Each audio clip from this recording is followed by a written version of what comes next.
For the past several videos, we've been studying series and focusing a lot on how to tell when they converge and when they diverge. Last video, we introduced power series, and I mentioned that they were an extremely important kind of series. And at this point, after all we've suffered with them, you might be wondering why power series, or even series in general, are so important. Well, today we're finally going to see some payoff for all this work we've been doing. The power of power series, if you will. It turns out many of the functions you've encountered all semester, or even in your whole mathematical career, can be rewritten as power series. This includes rational functions, roots, exponentials, logs, trig functions, and even inverse trig functions. For example, you can rewrite the function e to the x as a power series. This one, in fact.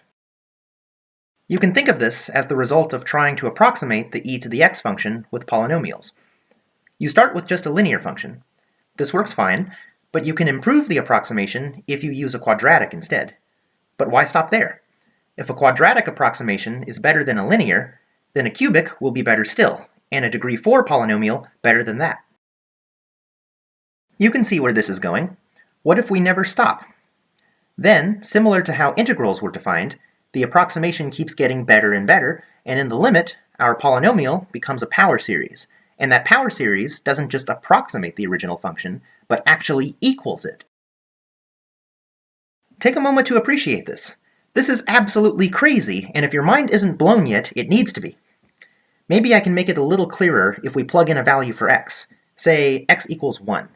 Then we get e to the 1 equals 1 plus 1 plus 1/2 plus 1/6 plus 1/24, and so on. In fact, we found a way to compute the constant e to any precision we want. If you don't believe me, try adding up a few of these terms in your calculator. You should find it closely approximates the value of e. Isn't that crazy? And like I said, this isn't limited to exponentials. We can, in principle, derive power series representations of almost any function you can think of, even the sine and cosine functions. If you've ever wondered how you would compute, say, the sine of 1, this is how you do it. So basically, what we've got then is a way to rewrite almost any function we can think of as a polynomial, albeit an infinitely long one. And the great upshot is, polynomials are one of the simplest and best understood functions in all of mathematics. Compared to many other functions, polynomials are very easy to manipulate and compute. Heck, you can even compute the value of a polynomial by hand if you really wanted to. And now we have a way to write almost everything as a polynomial. In a way, you can think of power series as being like decimals for functions. We can use decimals to represent any real number in a predictable form, and they allow us to approximate any real number to any precision we want. Just truncate the decimal expansion at whatever point you need. In the same way, power series can be used to rewrite most functions in a standard polynomial-like form, and lets us approximate the function to any precision we want just by taking a partial sum of the series. Alright, coming back down to Earth again, I still haven't told you how you would actually derive these magical power series representations. How on earth did I know the e to the x function could be written with these coefficients? Why 6 and then 24 and so on? Well, the full answer to that will have to wait until next video, but we can already derive the power series representations of a number of functions by making use of the sum formula for a geometric series. To see how, consider the power series sigma sum from n equals 0 to infinity of x to the n. This power series is special because, in addition to being a power series, it is also a geometric series. It's the geometric series you get if you plug in a equals 1 and r equals x. This means the power series must converge when the absolute value of x is less than 1, and we can compute its sum using the sum formula for a geometric series. Thus, we get that the power series representation of 1 over 1 minus x is the series 1 plus x squared plus x cubed, and so on. In a sense, we've gone full circle. Instead of trying to write out a series as an algebraic formula, we're going the other way around, trying to write an algebraic formula as a series. Alright, that's fine and all, but this isn't worth much if the only thing we can turn into a power series is just the single function 1 over 1 minus x. Thankfully, we're not limited to just that. There are a number of manipulations we can make to this basic equation that allows us to write a whole family of functions as power series. One such trick is very simple. Substitute different values for x. You see, like when we were doing partial fractions, this equation works not just for a privileged value of x, but it works for all values of x, or at least for all values of x in the interval from -1 to 1. This means we can plug in not just concrete numbers for x, but entire expressions. For example, let's say I substitute x to the fourth in for x. Then I get that the rational function 1 over 1 minus x to the fourth can be written as sigma sum of x to the fourth itself to the power n, which, when we simplify it, becomes the sum of x to the 4n. Actually, there is one minor caveat I need to mention about power series before we jump into the examples. I said we can rewrite almost every function we can think of as a power series, and that's true, but we are still limited by the interval of convergence of the power series representation. The trouble is, the interval of convergence of a power series may not encompass the full domain of the target function. For example, if we graph the function 1 over 1 minus x, it is defined over the entire real number line except at x equals 1. But its power series representation, since it is a geometric series, only converges on the interval from -1 to 1. As long as you restrict x to being between -1 and 1, the power series and the function 1 over 1 minus x agree perfectly with each other. But if you step outside that interval, even a little bit, they no longer agree. In fact, they disagree as badly as possible. The function 1 over 1 minus x is finite valued, but the power series diverges. Now, this limitation doesn't always happen. In the examples I showed earlier, with e to the x and sine of x, it turns out the radius of convergence is infinite, and so the power series representation works everywhere.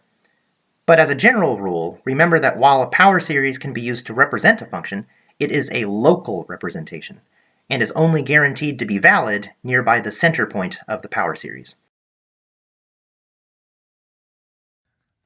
Alright, so the first example we're going to look at is this one. So what we're going to do is we're going to try to find the power series representation for a variety of functions and also find the radius of convergence for each one. So we'll start off with this one. F of x is equal to 4 over 1 minus 5x. All right, so remember what our trick is.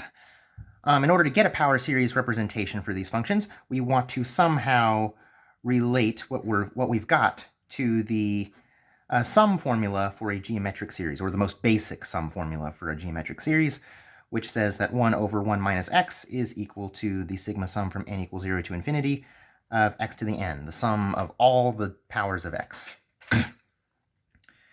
All right, so this one looks fairly similar to that, but of course not exactly. So we want to manipulate it so it looks a bit closer.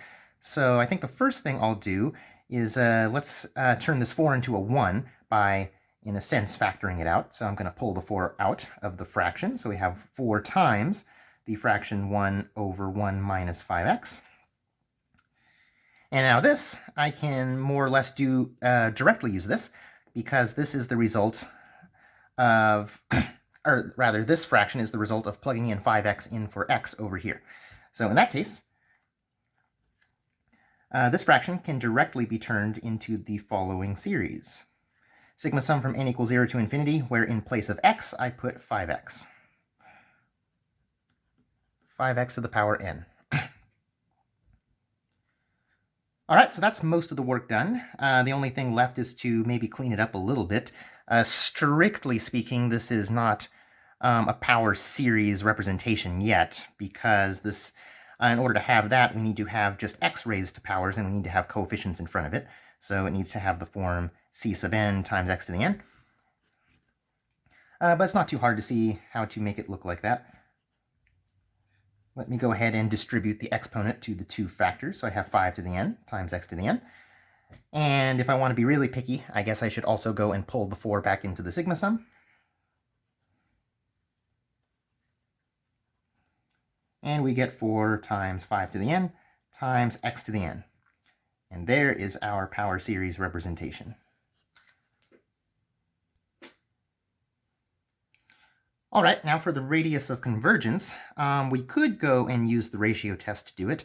But because we are deriving our series representation through the geometric sum formula, we can actually piggyback on that in order to find our radius of convergence. So remember that a geometric series, like this one, only converges if and only if the r value, whatever it is strictly less than 1, right? So in this case, what is my r value? If I think about this as not as a power series, but think of it as a geometric series, then over here, this 5x is my r in this case, for this geometric series. So in that case, this thing is going to converge only when this thing in absolute value, 5x, is strictly less than 1. And if I go and simplify that a little bit, I get 5 times the absolute value of x has to be strictly less than 1. Divide both sides by 5, and I get the absolute value of x has to be less than or equal to 1/5. And to undo an absolute value, or to undo an absolute value that is less than something, we can just drop it if we go and put x in between negative, in this case, 1/5, and positive 1/5. All right, and I think it's pretty clear what the interval of convergence is in this case. It's going to be the open interval from minus 1/5 over to plus 1/5, which means that the radius of convergence has to be, well, half of this length, which is just 1/5. So there is our radius.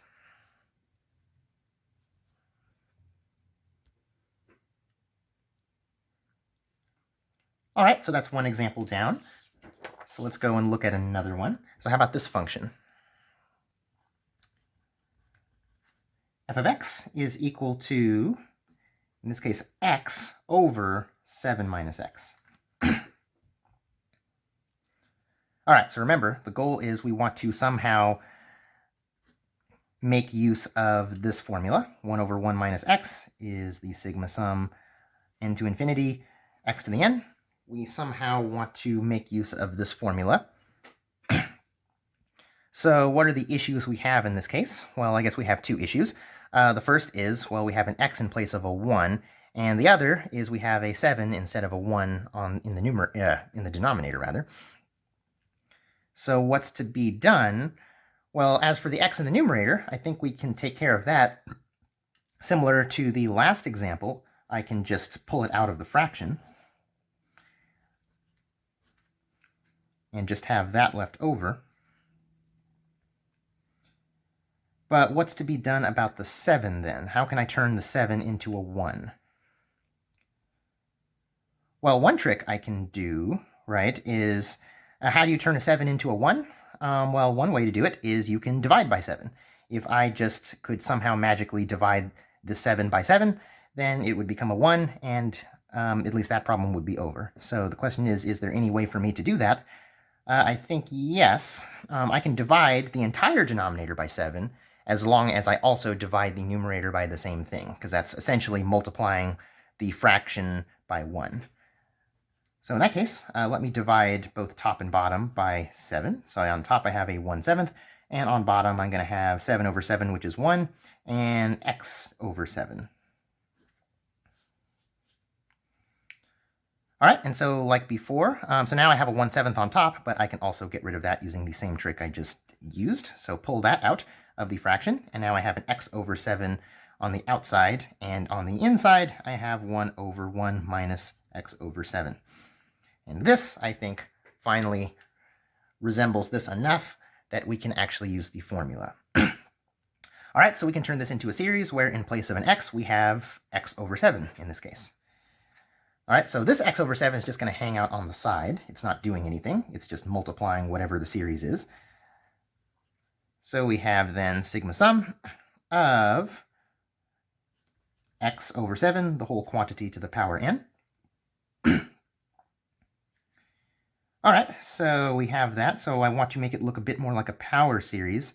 All right, well, I can go and distribute the n through, but I think before I even do that, x over 7 and x over 7 appear twice. So let me go ahead and put this one on the inside and merge them by increasing the exponent by 1. So I can turn this then into sigma sum from n equals 0 to infinity of x over 7 to the n plus 1.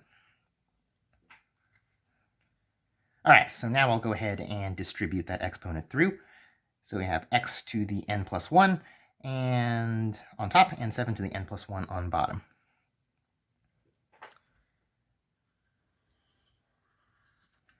All right, and we can stop there if we want, although if you are feeling like it, you can also do one extra simplification step. If you don't like looking at the n plus 1s in the formula, you can turn them into an n if you want by, instead of starting the series at 0, we can start it at 1. So I can write this instead as sigma sum from n equals 1 to infinity, and now I can write this as x to the n over 7 to the n. And that should make some sense, right? If you think about this. So if I start this series at 0, what do the first terms look like? Well, if I plug in 0, which is my initial term for this series, I'm going to have x to the 1 over 7 to the 1. If I plug in n equals 1, then I'm going to have x to the 2 over 7 to the 2. And then the next one after that is going to be x cubed over 7 cubed, and so on. So really, this series is just going to be the powers of x and 7, except you start at the first power instead of the 0th power. Which is exactly what this series down here is saying. So either of these is acceptable. All right, and as for the radius of convergence, we can again make use of the fact that a geometric series, its r value, the ratio in absolute value, has got to be less than 1. So what is r in this case? Well, so the step where I use the formula is here, and so my r value was x over 7. So in that case, we need to have the absolute value of x over 7 being less than 1. And if I multiply both sides by 7, I'm going to get the absolute value of x is less than 7. And I could keep on going to get the interval of convergence, but I think you can tell what the radius has to be. The radius has got to be whatever this value is. So my radius of convergence has got to be 7. Magnitude of x is not allowed to be greater than 7. I can't be any further away from the origin than 7 units. That's what a radius means.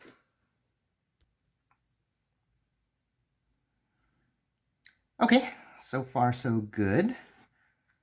So let's do another one then. I incorporate more craziness. So in this case, I have f of x is equal to 2x to the 5th over 4 plus x squared.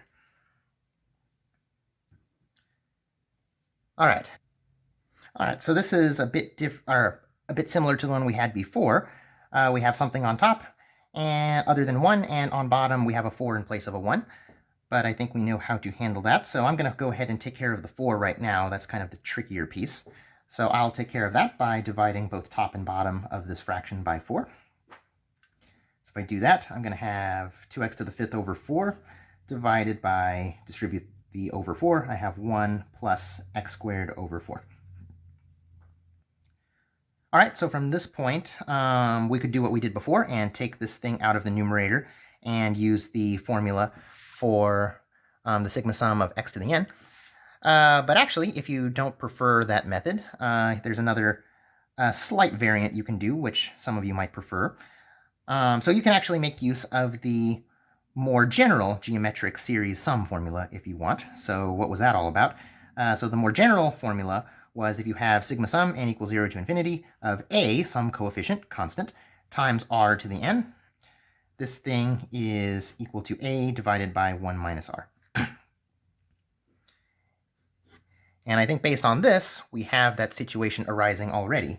Or at least we will if I make one rather minor change. Instead of writing this as a 1 plus, let me write it as a 1 minus negative.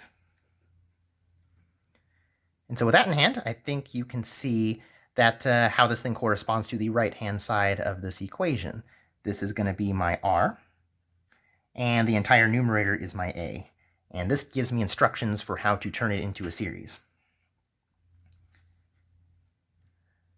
All right, so let's go ahead and construct it then. So I'm going to get sigma sum from n equals 0 of a, which is this thing, 2x to the 5th over 4, times r, which in this case is a negative x squared over 4, and raise that to the power n. All right, so I think there's nothing more to do except just to go ahead and distribute the n to everything, including the minus sign. So doing that, I'm going to wind up having, I think, 2x to the 5th over 4, so just copy paste that. We're going to have a minus 1 to the n sitting out here, and we're going to have x to the 2n divided by 4 to the n, I think. All right, and so to kind of clean this up with one more step, let's go ahead and combine the x's together and the 4's with each other. And we'll have sigma sum of minus 1 to the n times, I guess in this case we'll have a 2 x to the 2n plus 5 divided by 4 to the n plus 1, looks like. All right, so I think that does it. I think you can also get a little bit of partial cancellation with the 2 and the 4 here. If you write 4 as 2 squared, you can maybe clean this up a little bit. But I think this is good enough for our purposes, so I think we can go ahead and stop there.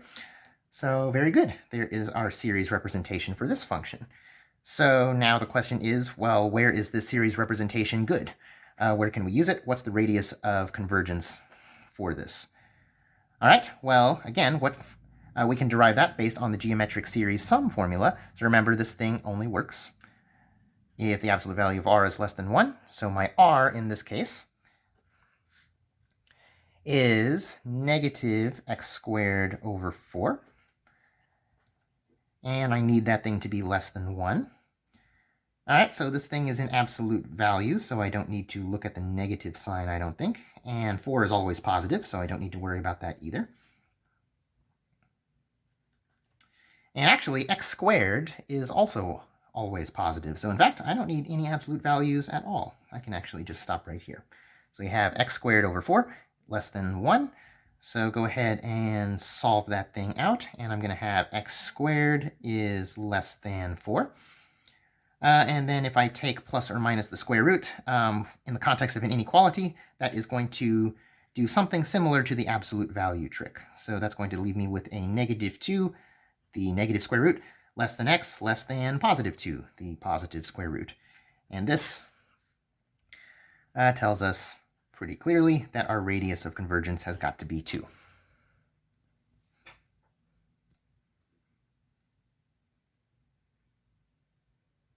Okay, so now for kind of a different sort of example. So thus far, we've been given a function formula, and we've been wanting to write it as a series.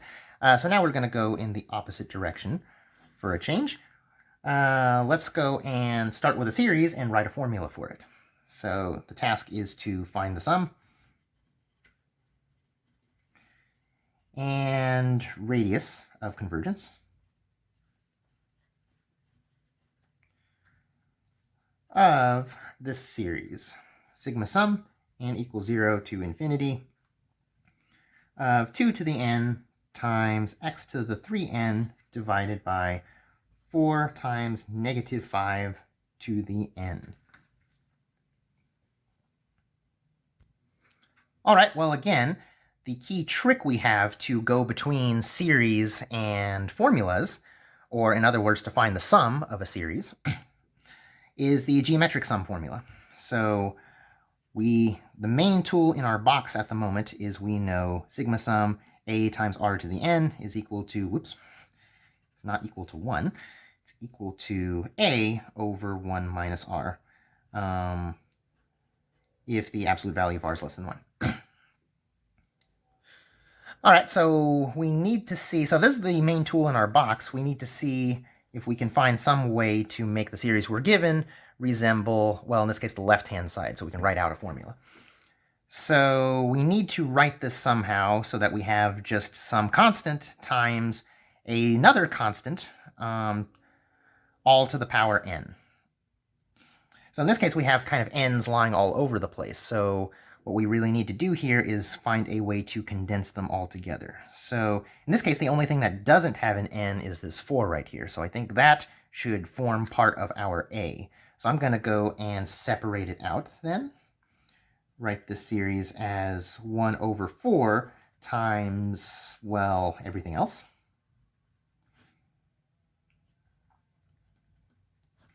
So like that. Now I need to see, is there any way I can condense this thing so that it's just some single thing without an n inside of it, all raised to the power n? And I think there's a way we can do that. So we can almost just factor it out directly right now. We have n here and n here, but we have a 3n there. But it's not too hard to see how we can separate this n from the 3.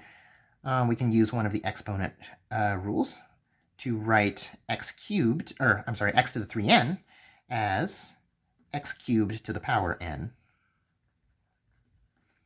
And now I'm ready to factor out this exponent, so to speak.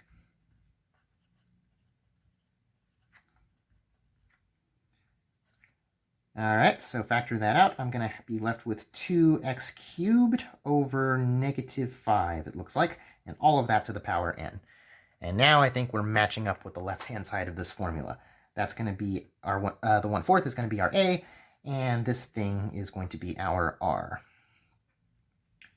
All right, so we know how to write out the sum then. So we take a, which is 1/4, put it on top, and divide it by 1 minus this thing. So this thing's actually already negative, so instead of writing this as a 1 minus, I'll write it as a 1 plus. So this is 1 plus 2x cubed over 5.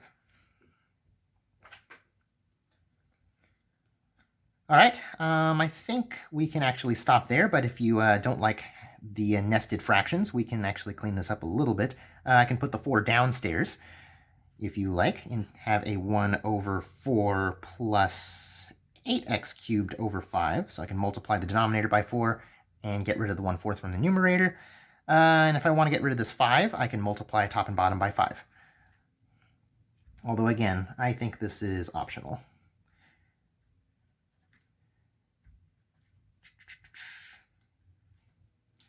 All right, but in any case, all of these should be valid, but the last one is maybe the cleanest. All right, so as for radius of convergence, we derive that based on the fact that absolute value of little r is supposed to be less than 1, so little r in this case was this fraction right here. So writing this out, that would be absolute value of 2x cubed over negative 5. We want that thing to be less than 1. All right, well, let me go and condense the absolute values a little bit. So let me write this as 2 times absolute value of x cubed divided by positive 5. We want that thing less than 1. All right, so let's isolate the x cubed in absolute value. So I'll multiply by 5 over 2. Get absolute value of x cubed has to be less than 5 over 2. And then take the cube root. If I take the cube root, I'm going to have absolute value of x is strictly less than, well, whatever the cube root of this thing is. So this thing to the 1/3 power. All right, so in that case, this thing, the thing absolute value of x is less than, has got to be our radius. So the radius is this rather awkward number. It's 5 over 2 to the 1/3.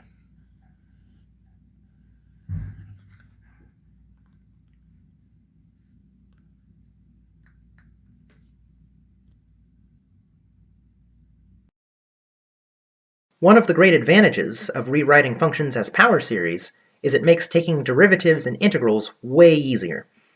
This is because a power series is essentially an infinitely long polynomial, and polynomials are among the easiest functions to differentiate and integrate. This allows us to approximately compute integrals that were previously impossible or too difficult to compute. Differentiating, or integrating, a power series works just like it does for polynomials. You operate on each term independently and add them all up. For example, suppose I try to take the derivative of the geometric power series 1 plus x squared, and so on. I just take the derivative of each term independently, so I get 0 plus 1 plus 2x plus 3x squared, and so on.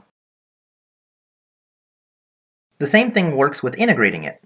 I get x plus x squared over 2 plus x cubed over 3, and so on, although I have to remember to include a plus c when I'm done. pretty straightforward as far as it goes. One other thing to note. It turns out taking a derivative, or integral, of a power series does not alter its radius of convergence. If the radius of convergence was 1 before you differentiated or integrated, it remains 1 afterward. But although the radius of convergence does not change, the convergence or divergence of the endpoints of the interval of convergence could still change. That means, for example, that if a power series originally converged at the left endpoint, its derivative may diverge at the left endpoint. Or maybe not, it just depends on the particular series you're dealing with. Just remember that if you care about knowing the precise interval of convergence of a power series, you will have to recheck the endpoints after you take a derivative or integral. Alright, so let's see if we can use power series to solve a previously unsolvable, or at least really hard to solve, integral. Alright, so the task is to integrate the function 1 over 1 plus x to the fourth dx from 0 to 1/2. And we're going to do that by turning... we're going to do that by writing this out as a series, and then hopefully be able to approximate the value of this integral to within 4 decimal places, 10 to the minus 4. All right, so we're starting off then. So let's start off by focusing on the integrand. So we have 1 over 1 plus x to the fourth.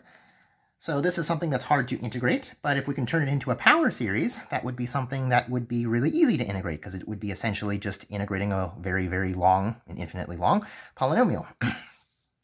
So can we write this as a series?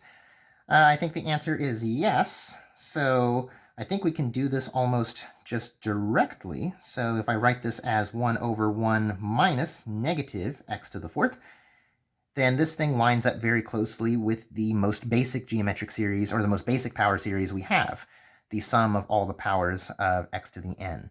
So I can write this then out as sigma sum from n equals 0 to infinity of, in this case, whatever this piece is. So negative x to the fourth, that thing to the power n, which if I distribute the n gives me negative 1 to the n times x to the 4n. All right, so that is evidently what our integrand equals as a series. All right, so in that case, let's go and see if we can integrate that boy. So we're going to take the integral from 0 to 1/2 of the sigma sum from n equals 0 to infinity of minus 1 to the n times x to the 4n dx. All right, so this might look a little bit messy or a little bit scary, but it's actually really not very scary at all. So sigma sum is just basically saying add all of these up, and if you remember, integrals distribute across sums. So really, I can just make the sum and the integral trade places. And we have the sum of all of these integrals. The integral of minus 1 to the n, x to the 4n dx.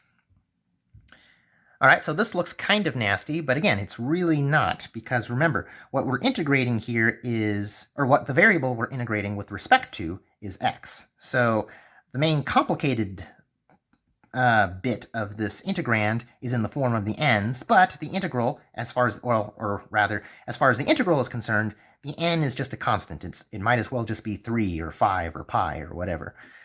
So really, all that we've got is constant times x to the power of constant, which is one of the simplest functions you can take an integral of. So in fact, this thing is going to turn into,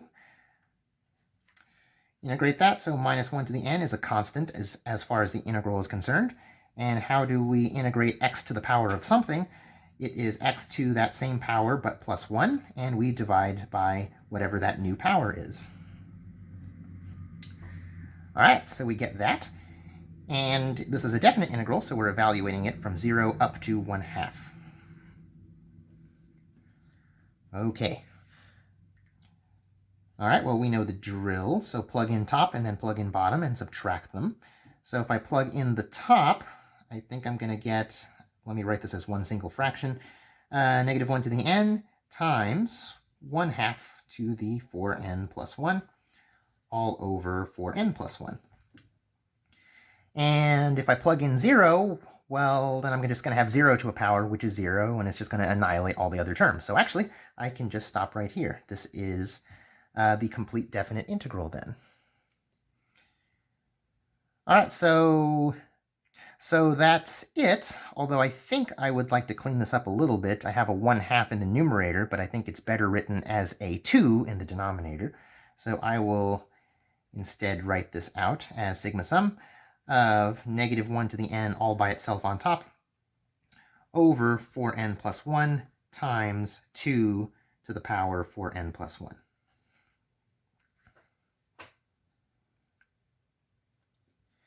All right. And so notice this thing has no x in it. This thing is a concrete series. You can actually write out its terms, and if you took the limit and added up all of the terms, you would get the value of this integral. All right, so that's fine, although we would actually like to have maybe an even further concrete representation of what the value of this integral is. So let's actually approximate its value then. All right, so what we want to do is we want to get an approximation to within 4 decimal places. So a good way to do that with an infinite series is just to take a partial sum of the first n many terms, however many you need. So I guess we'd better find out how many we need. Okay, so in this case, all right, so if we take a look at this, what have we got? So it looks like, yeah, so we have an alternating series, right? So we have -1 to the n on top, and down below, this is just a positive denominator. So this is going to be an alternating series.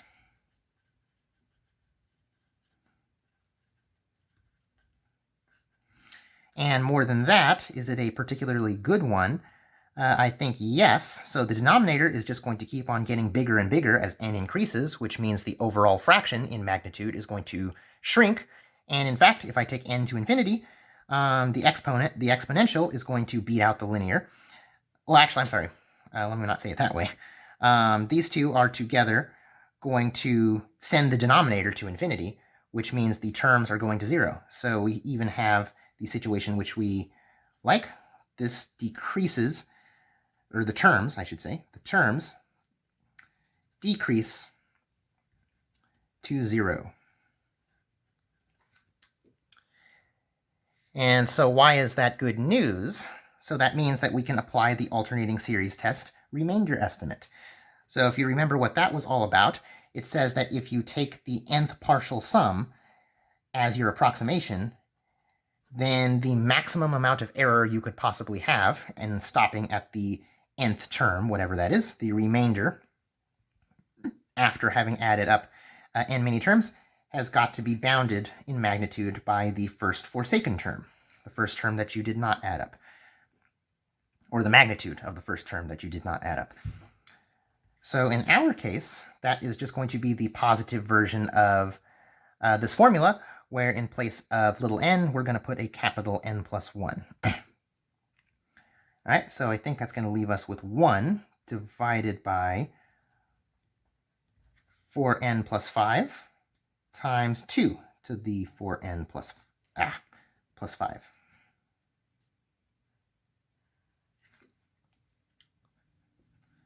All right, and so what do we want then? So this is the maximum possible error that we could possibly have. And we want to make sure we want this maximum error to be less than or equal to 10 to the minus 4. That is our tolerance. All right, so we need to solve this inequality for n then, and find out what is the smallest n value which meets this requirement. All right, well, first thing I think we can do is take the reciprocal of both sides. If I take the reciprocal, I'm going to have on the left-hand side 4n plus 5 times 2 to the 4n plus 5. And because I took a reciprocal is a decreasing function, so it's going to flip the inequality. And I'm going to have, instead of 10 to the minus 4, I'm going to have 10 to the positive 4, or in other words, 10,000. Okay, so we need to solve this for n, apparently. Well, if you want to do that with algebra, this looks rather difficult. But again, remember, we're dealing with integers here, so we don't need to get an exact, highly precise, well, let me say it another way. We don't need to go and check all possible real numbers in kind of a neighborhood. We can just go and check at certain increments because the n values are just integers. And more than that, if I look at this left-hand side, I notice that this left-hand side is probably really fast growing. In fact, it is really fast growing. I mean, look at it. We have 4n plus 5. I mean, that's kind of fast-ish. We have a 4, which is a somewhat steep slope. But over here, we have 2 to the power of that thing. This thing is going to grow really fast. You're going to have 2 to some big powers very quickly. And it's pretty clear that you're going to exceed 10,000 pretty quickly, even with some small values of n. So in this case, I think just good old guess and check will do it for us. Because again, we're dealing with integers here. We don't have to check all of the in-between values. We just need to check at integer whole number points. So I think this is a pretty fast-growing function. So what I'm going to try out is I'm going to guess that maybe n equals 3 is good enough. All right, so if I plug in n equals 3 into the left-hand side, what are we going to get? So I think the coefficient is going to become 17, and we're going to have that times 2 to the same power, or the same number. So 17 times 2 to the 17, and if you punch that into your calculator, it will inform you that that is approximately 2 million. I was going to put an exclamation mark, but then it looks like a factorial. But yeah, 2 million. So we've already, just by plugging in n equals 3, we're already way past 10,000. So I did not originally expect that to happen. I thought that we would probably have to go up from 3, but apparently we already overshot the mark. So apparently adding up about 3 terms is already too much. So all right, let me go down. So what about if I tried n equals 2? What do I get then?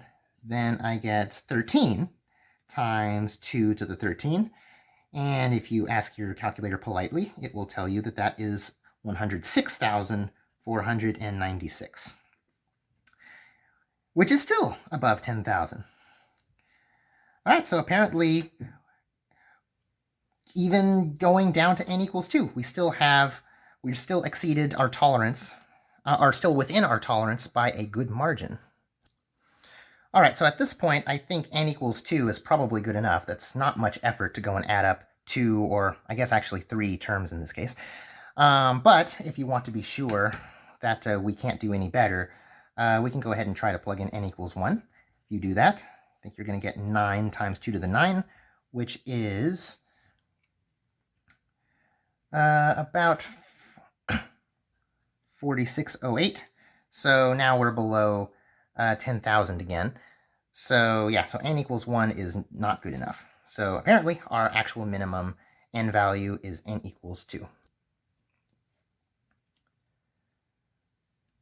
All right, so that tells us then that the partial sum S2 should be good enough to get us within 10 to the minus 4 of the true sum, or of the true integral. So S2 then is sigma sum from n equals 0 up to 2, so it's actually 3 terms because we're starting at n equals 0, of this right here, so minus 1 to the n over 4n plus 1 times 2 to the 4n plus 1. All right, so let's go ahead and write these out. There's only 3 terms, shouldn't be that much trouble. So if I plug in 0, I'm going to have minus 1 to the 0, which is positive 1. So my first term, or my initial term, is positive. And on bottom, well, everything with an n just disappears. So I have 1 times 2. So it looks like it's just going to be 1/2. All right, so plug in n equals 1. It's an alternating series, so the next term will be negative. So what will it be? So it'll be negative 1 over, if I plug in 1 into this, I'm going to have, I think, 5. So I'm going to have 5 times 2 to the 5. All right, and next one up is going to be a plus 1 divided by, and if I plug in a 2, I'm going to have a 9, I think, there. So I'm going to have 9 times 2 to the 9. All right, and so if we go and add those up, the amount we get is approximately 0.4940.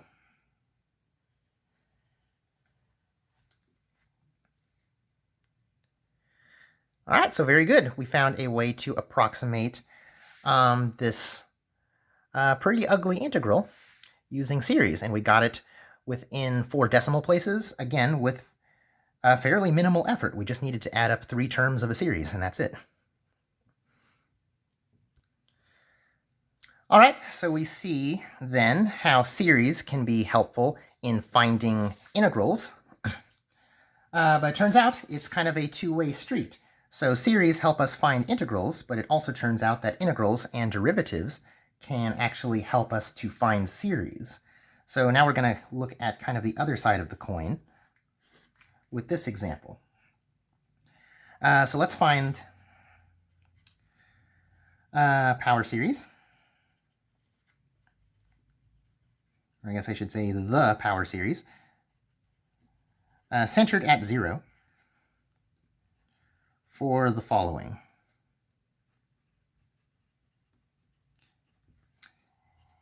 And we'll also try to find the radius of convergence, as usual.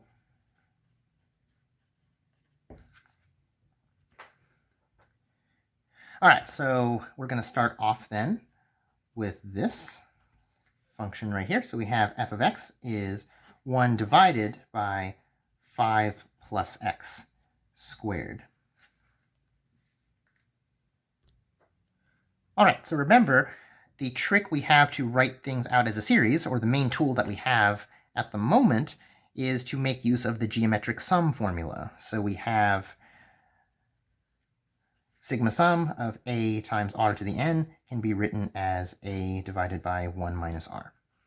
So that's our main bridge from the world of algebraic functions to the world of series and vice versa. So what we need to do then, if we want to go and write this given function as a series, we need to somehow match it up with this, with the right-hand side of this formula. Although it looks kind of like it, but not quite, right? Because we have this quantity squared, right, going on. Well, there are some tricks that might come to mind. You could go and maybe expand this out. You would have like 5 squared plus 2x plus x squared, and maybe you could kind of package up the stuff with an x on one side and then the 5 on the... Anyway, but that looks kind of messy and difficult to deal with. One thing that would be nice is, well, if there was some way we could just get rid of this square. If that square wasn't there, this would be something that would be pretty easy to do. So is there any way to get rid of that square? So this is an exponent. This isn't like a constant multiple, so I can't just divide both sides, or divide both top and bottom by 2 or something like that. Fractions also don't respect square roots in that way. I can't just take square root of top and bottom. That will change the underlying function. But there is one operation that we've been dealing with that can get rid of this square for us. And that is, actually, of all things, integration in this case. So yeah, so watch this. So if I go and take the integral of f,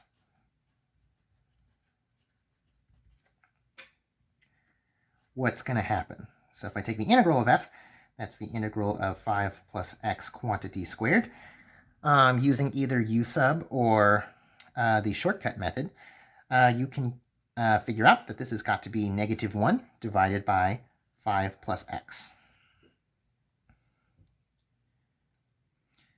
All right, and this thing is something that would turn readily into a series, right? So this very closely looks like this formula. The square is gone, and I think we can see how we can make it look exactly like this formula so we can apply this equation. So now, let me go and divide both top and bottom of this fraction by 5. So if I do that, I'm going to get -1/5 on top and 1 plus x over 5 on the bottom.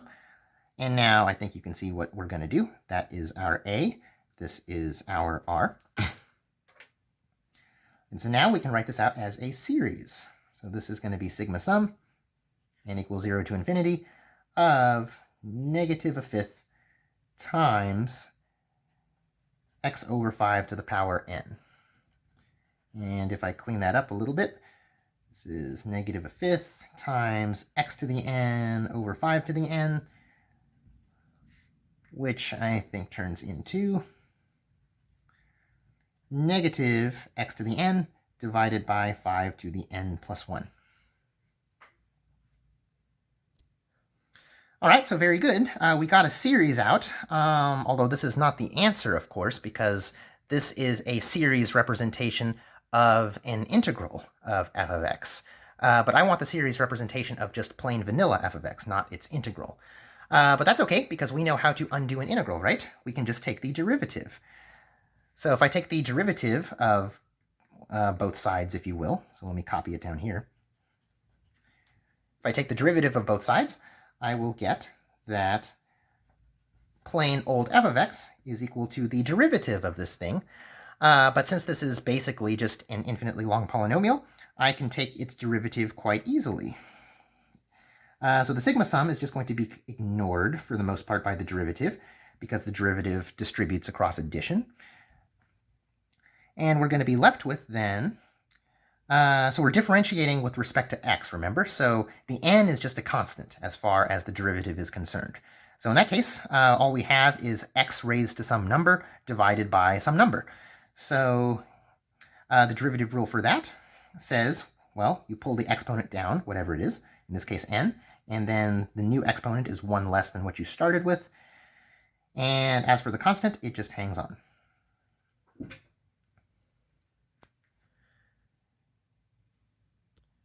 And there we have it. We have got a series representation for our f function. We just needed to take a detour into its integral first. All right, so what about radius of convergence then? So that was the other part of this question. We needed the radius of convergence. So remember, taking a derivative or an integral does not alter the radius of convergence. So the radius of convergence of this power series has to be the same as the radius of convergence of the non-differentiated series that we started with, so this one. So what's the radius of convergence of this series then? Well, let's take a few steps back to where it looked more like a geometric series instead of a power series. So there we are. So we decided that x over 5 was our value of little r. And you remember, little r is supposed to be less than 1. So we have that the absolute value of x over 5 needs to be less than 1, which tells us that the absolute value of x needs to be less than 5, and that reveals the radius of convergence. Radius of convergence has got to be 5 for both this series and its derivative.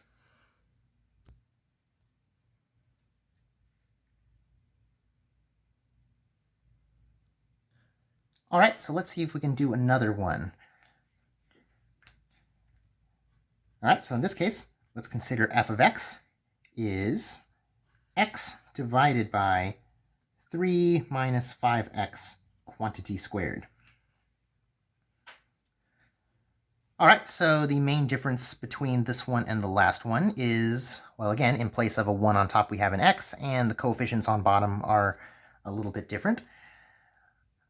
So in this case, once again, we kind of have that predicament of, well, we want this thing to look like a divided by 1 minus r. We need this thing to look like that, but it doesn't look like that at the moment. For the two reasons that we have an x on top and this thing is squared. And we know how to deal with the constants. So the main issue is we have x on top and the denominator is squared. So how can we deal with that? Well, as your first thought might be, well, can we kind of use the same trick we used before, take an integral? The answer is yes, although you have to be careful what you decide to integrate. If you tried to integrate this thing on its own, I don't think you're going to help yourself very much. So in this case, we have a quadratic down here.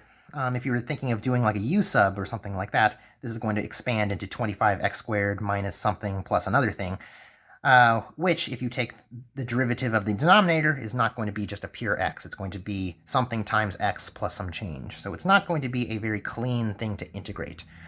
But excuse me. But it turns out we don't have to go and integrate the whole function. We can choose to integrate whatever piece of it would be most helpful. So if you remember, what the trick we used before when we had an x on top was we would go and, well, pull it out of the fraction. We would write it as 1 times, or we'd write it as x times 1 over whatever the denominator is, in this case 3 minus 5x quantity squared. And then we would just keep the x on the side and worry about finding a series representation for just the leftover fraction. So I think it'd be helpful in this case to give this thing a name. So I'm going to call the fraction without the x numerator, I'm going to call it g of x. And so let's see if we can turn this thing into a series. Because if we do, then we can just put the x back inside the series at the end of the story. All right, well, at this point, I think this is something we can integrate in order to make it look more like a over 1 minus r, right? So if I take the integral of g of x,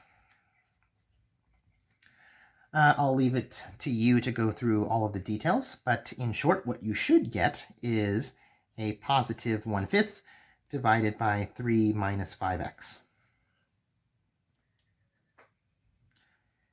All right, and all right, so that gets us a step closer to this formula right here, which, let me complete the formula. It's supposed to be sigma sum a times r to the n.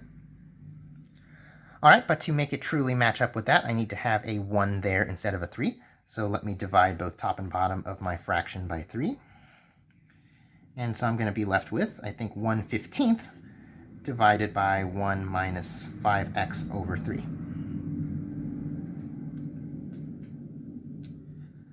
Quick side note, some of you might be concerned about my apparently forgetting to put my plus c in the integral.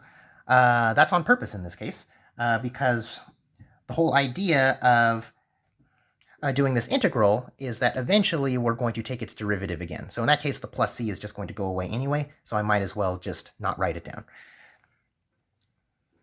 At any rate, we're left at this point, so which readily will turn into a series, I think, via this formula.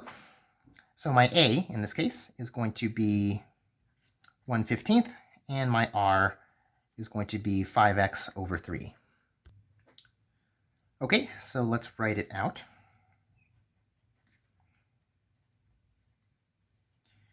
So we'll have sigma sum of 1/15, which is my a, times r, which is 5x over 3 to the power n. Okay, so let's make this look a bit more like a power series then. So go and distribute the exponent, and we'll have 1 over 15 times 5 to the n, x to the n divided by 3 to the n. All right, so I think that about does it, although I think I can actually simplify this a little bit further, because 1/15, 15 can be written as 3 times 5, so I can actually get some cancellation going on. Might make things look a little nicer at the end. So I'm dividing by a 5, so that means the exponent of the 5 power is going to drop by 1. And I'm dividing by a 3, but there's already a 3 to the n downstairs, so its exponent is going to go up by 1. So I think when it's all said and done, we're going to have 5 to the n minus 1 times x to the n all over 3 to the n plus 1.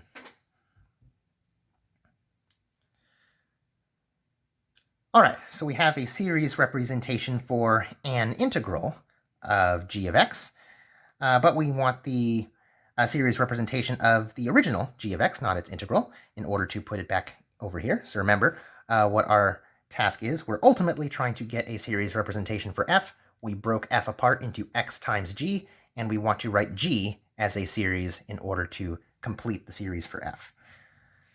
All right, so I need to write, so I need to get a series representation for g. I have a series representation for its integral, so in order to get the series for g, I'll just take the derivative.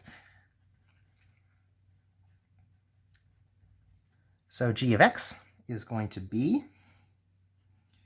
so again, it operates term by term, and an n is treated as a constant as far as the derivative is concerned. So we're just going to be left with 5 to the n minus 1, it's just a constant, times n times x to the n minus 1 over 3 to the n plus 1. All right, so there we have it. Actually, there's one slight simplification I could do here if I want to. So I wrote this as sigma sum from n equals 0 to infinity, but whenever you take a derivative of a power series, you can actually make that starting index go up by 1. So why is that? It's really because you're bringing down the exponent, right? So I brought down the exponent n in taking the derivative, so now n is a factor of the formula for my series. So if I started at n equals 0, well, then the 0th term, n equals 0, would be, well, plug in 0. It's just going to annihilate all the other terms. The initial term is just going to be 0. So in that case, you might as well skip it. So that's the only reason why we're doing that. And you may see that done when others take the derivative of a power series. It's a fairly common thing to do, but just understand that that can happen, and that's the reason why. In any case, however you write it, we have now got a series representation for g. So now I can put it back in at the top over here. So I think, yeah, let me write it like this. So this can now be written as x times the sigma sum from n equals 1 to infinity of 5 to the n minus 1 times n times x to the n minus 1 divided by 3 to the n plus 1. And of course, I can take the n inside, or I'm sorry, the x inside of the sigma sum. And so when I do that, we are going to get as a final result this series. So the exponent of x over here is going to go up by 1, and it's just going to be x to the n. And there we have it. There is our series representation for f.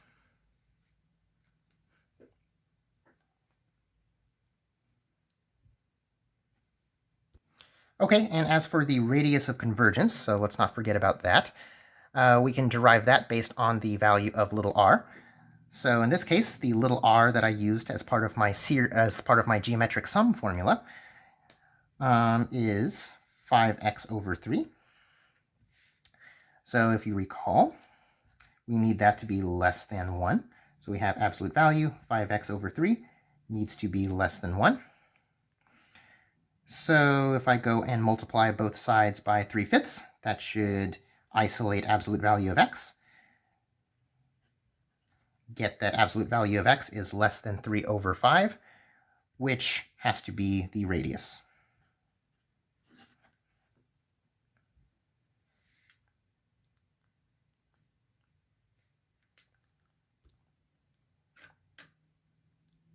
Okay, so now for another example, and this one might look a little bit weird to you.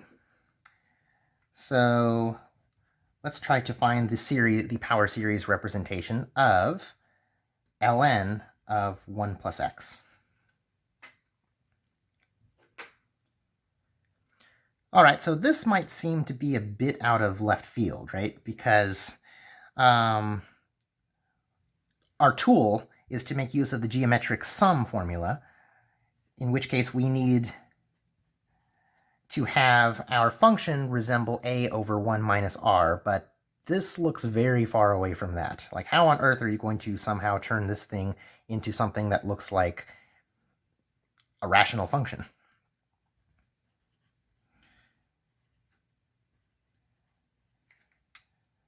Well, so as you might guess, integrals and derivatives come back into the picture again. So what we've been doing so far is we've been making use of integrals in order to turn a formula into one that looks more like the geometric series sum formula. But we can also use derivatives as well. So what happens if I take the derivative of f over here? So f prime of x, if I take the derivative of that, that's going to be 1 over 1 plus x, and I think that's it. And yeah, that is something that strongly resembles that. So yeah, so in this case, we'll make use of the derivative of f instead of the integral of f in order to get a series out, and then we'll undo the derivative later on. All right, so this can be rewritten as 1 over 1 minus a negative x. And according to this formula, my a value is going to be 1, and my r value is going to be negative x. So I get that this can be written out as sigma sum of negative x to the n, or equivalently as negative 1 to the n times x to the n, which is perhaps the more proper way to write it as a power series. Okay, so we have the power series representation of the derivative of f. So if I want the power series representation of the original f, well, we know how to undo a derivative, take an integral. So in that case, my f has to be the integral of this series.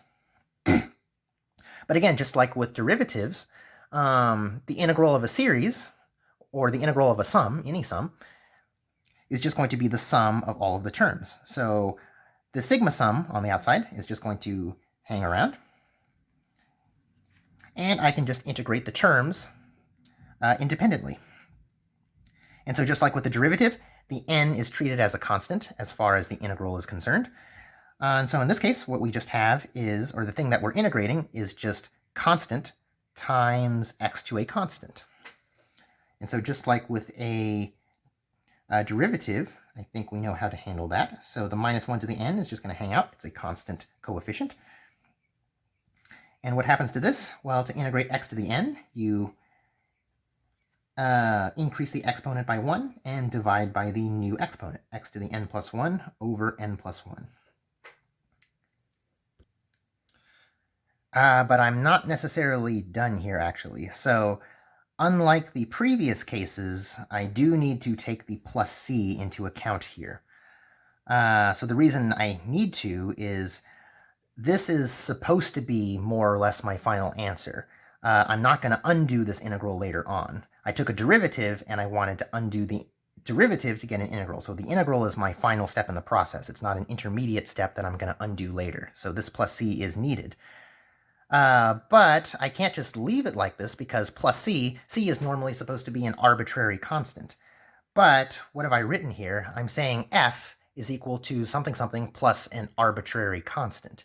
But f is not an arbitrary function. F was defined to be this very definite function, ln of 1 plus x. There's no ambiguity there.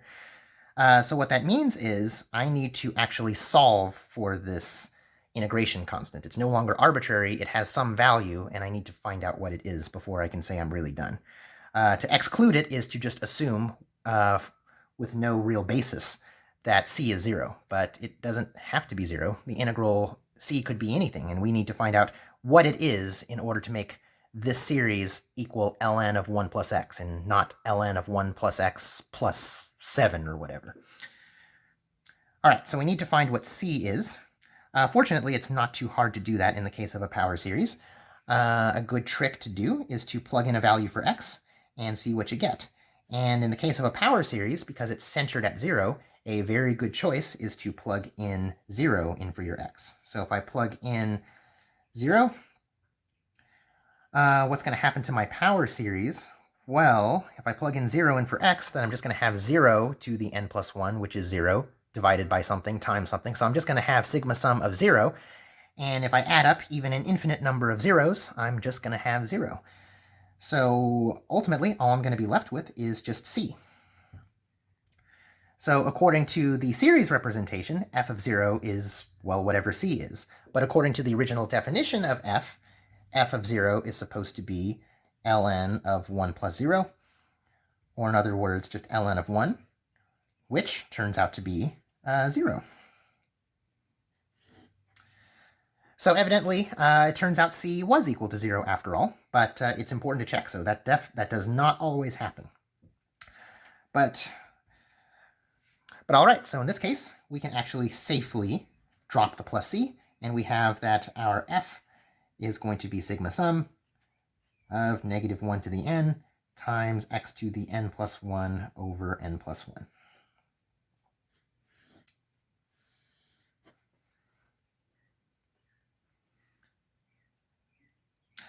But let's not forget, so we also have the question of the radius of convergence, right? Okay, so we know how to do that. We need to look for what our little r was. So little r was negative x, and so we need whatever that little r was to be less than 1. So I have absolute value of negative x is less than 1, which is to say absolute value of x is less than 1, which immediately tells us the radius has to be 1.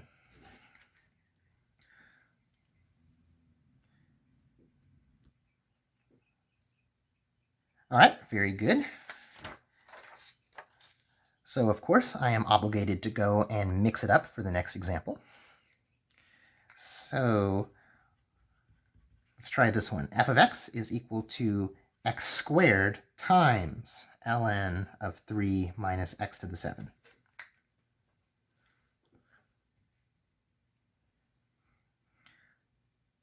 All right, so again, we might be tempted to take a derivative because we have an ln expression, and if you take the derivative of ln, you get a rational function, which lines up better with the expression a over 1 minus r.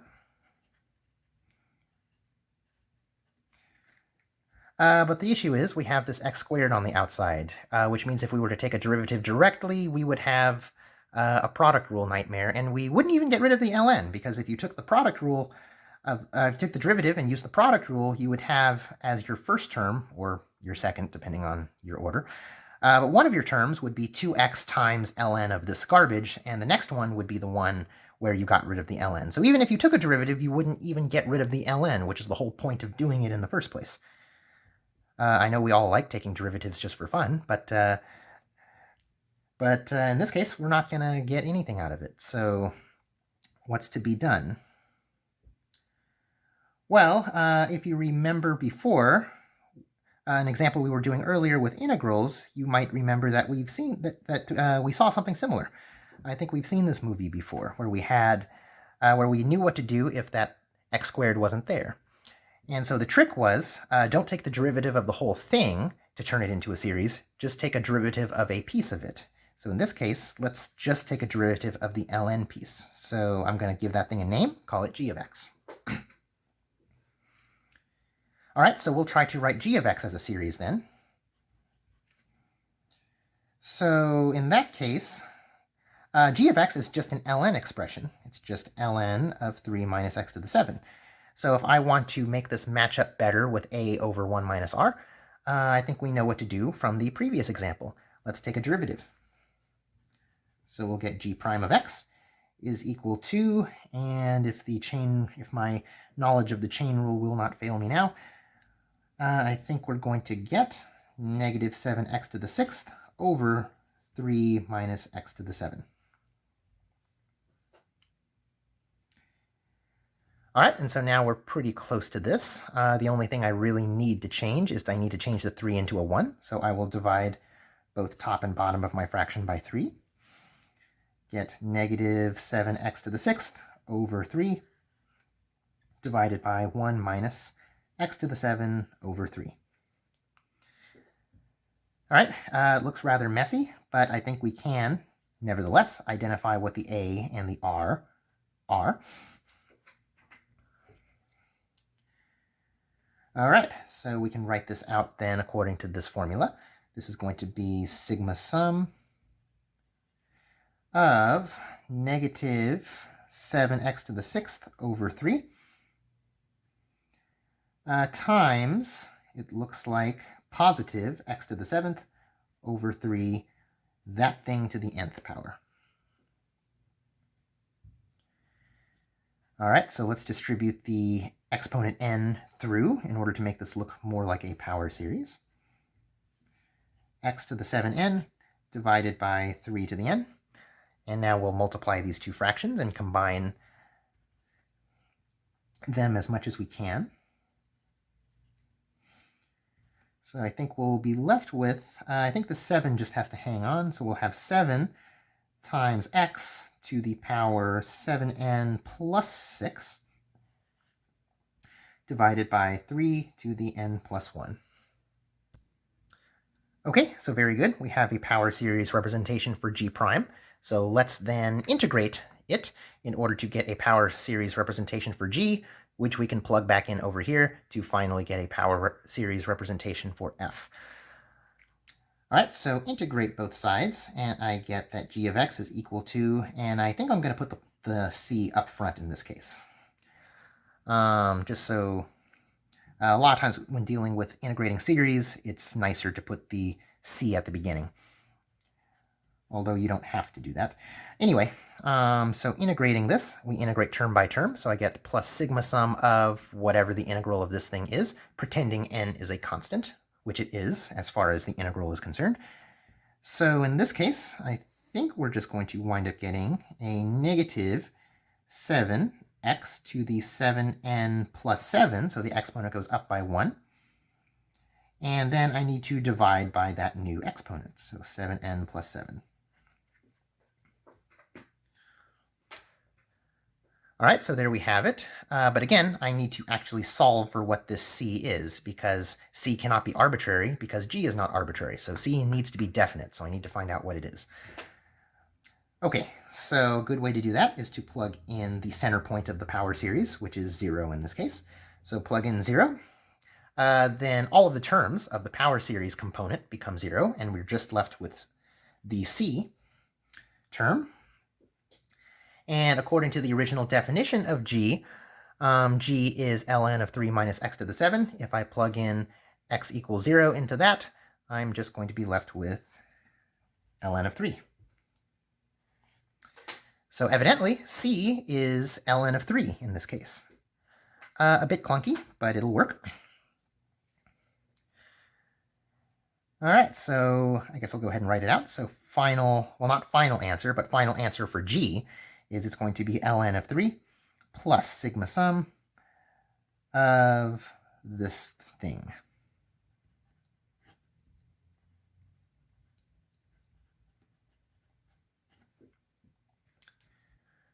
Okay, now for the last step.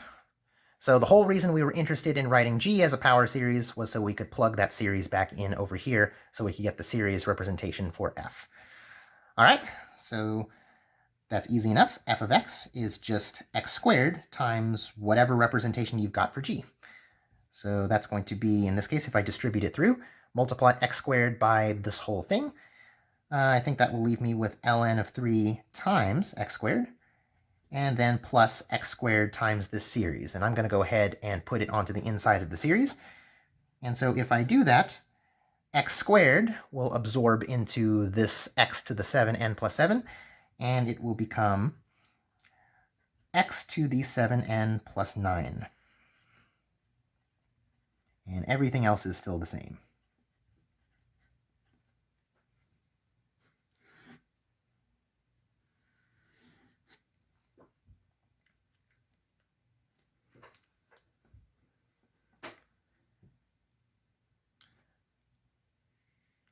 All right, and of course, radius of convergence, let's not forget about that. So my little r in this case was x to the 7 over 3. So in that case, making use of this inequality, we get that absolute value, x to the 7 over 3, needs to be less than 1, which tells me absolute value of x to the 7 needs to be less than 3, which tells me the absolute value of x has to be less than 3 to the 1/7 power, the 7th root of 3. So evidently, my radius of convergence is 3 to the 1/7 power. And now we're done. Okay, so I have just one more left for you guys, in this vein anyway. So one last function. So f of x is equal to the arctangent of x. So how can we write a series representation of that? All right, once again, reminder of the goal. We need to make this look like that somehow by applying some sort of transformation to it.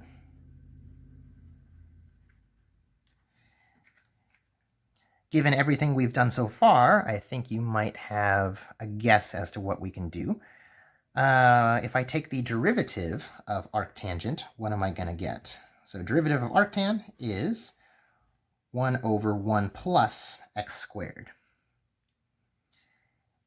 Or to make it look more like this, that is 1 over 1 minus negative x squared. All right, so very good. We are in business. So according to the sum formula, this can be written as n equals 0 to infinity, sigma sum of, so a is just 1, so I don't need to write it. It's just going to be negative x squared to the power n, which if I write it out in a more power series-esque way, that can be written as negative 1 to the n times x to the 2n. All right, so I have a power series representation for the derivative. So to get the original, I will just integrate that. So then we get that f of x has to be integral of this thing, which is going to be c plus whatever the plain vanilla integral of the series is. So again, treat all the n's as if they're just constants. So in that case, negative 1 to the n is just a constant, so it hangs out. And we're going to get x to the power 2n plus 1 divided by 2n plus 1. All right, and to find what the value of c is, we'll plug in 0 into the function. As always, that will give you your c value. And according to the original definition, plugging in 0, I get the arctan of 0, which is 0. So evidently, c is 0 in this case, so I can actually safely neglect it. Sorry, c.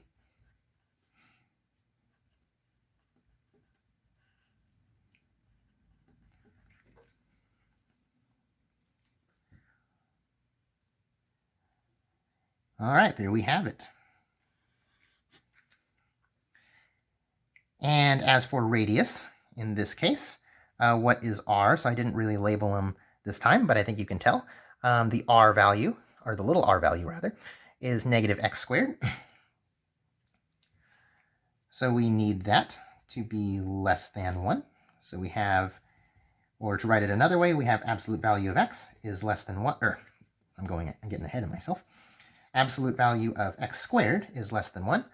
But if you take the positive square root of both sides, that tells you that absolute value of x has to be just less than 1, which reveals the radius is 1.